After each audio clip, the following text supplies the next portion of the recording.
2023 is now forecast by the USDA as the second most profitable year for US farmers on record.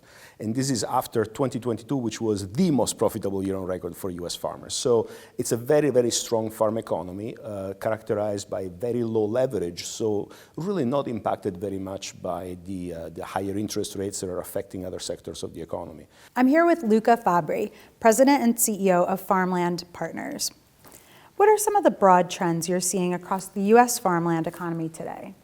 Well, first and foremost, Diane, 2023 is now forecast by the USDA as the second most profitable year for US farmers on record.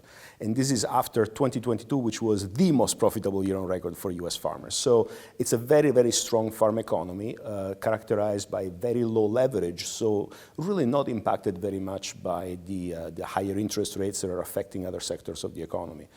Strong farm economy, profitable farmers means profitable tenants, which is a great indication of the credit quality of our tenant portfolio right now.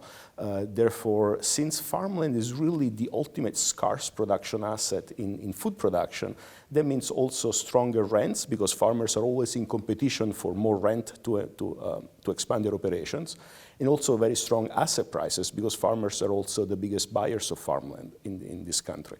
And therefore, it's a great setup in the U.S.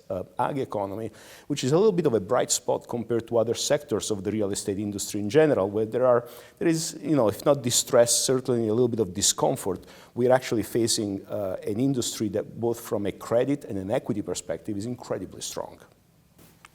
And Farmland Partners recently sold farmland to tenants in Nebraska and South Carolina. What was the strategy behind that decision? So first and foremost, why selling assets? So we are right now at a little bit of a juncture where, as a public company in the real estate sector, we are suffering a little bit from what's going on in the real estate sector in general.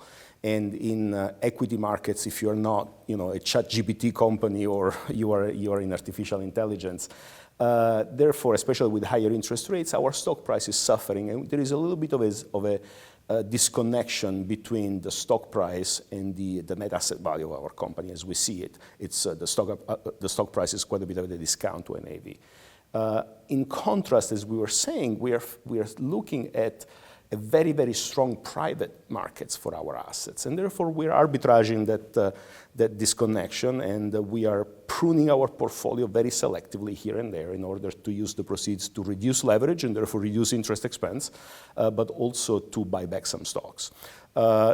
More specifically as to your question, we are culturally very aligned with the farm economy in general and with farmers in particular. Whenever we sell a farm, especially if it's sold to another operator, that's a significant impact on the business of our tenants, of the operators, because they lose that land.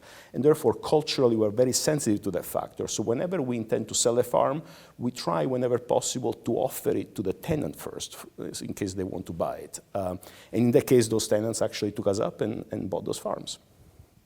And what potential do you see for Farmland Partners from using more of its land for renewable energy opportunities in the future? So in general, we are very much agriculture experts. We are not alternative energy experts, although we are becoming a little bit experts in that sector over time. We are not development experts. So whenever we buy a farm, we very much underwrite the agricultural value of that farm, not the other potential higher and better uses. However, we have a very well-diversified portfolio throughout the U.S. Higher and better use opportunities always crop up almost by luck, and whether it's development or it's renewable energy kind of possibilities, we always capitalize on those opportunities and we go after them.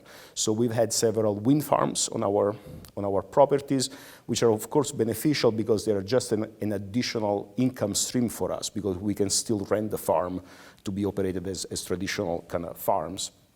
But also solar development opportunities, even though they're not those farms are not usable as farms anymore, but the income coming from solar properties is much, much higher than the rent as farms. And now the latest thing is actually battery operations, especially when we have farms that are very close to a power substation.